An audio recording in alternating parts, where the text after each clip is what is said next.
When the landlord of Riverside Apartments started receiving complaints about a strange smell in the hallway, he assumed someone had left food to rot.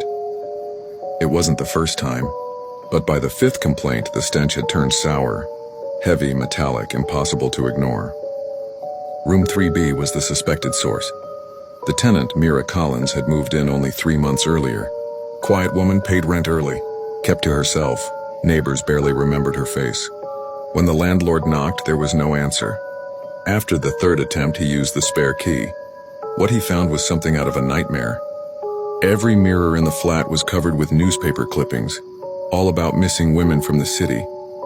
The same headline repeated, the no leads, police still searching.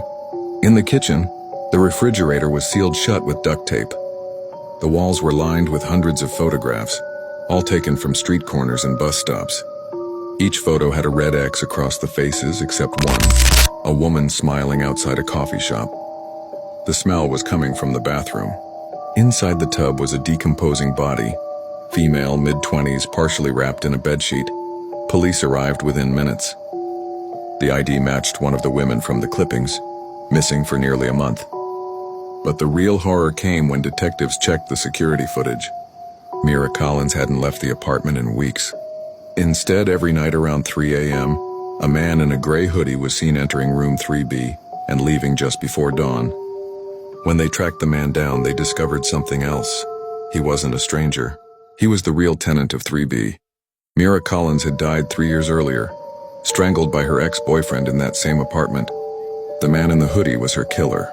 He'd been returning to the flat every night to talk to her body, now just a rotting memory of what he'd done.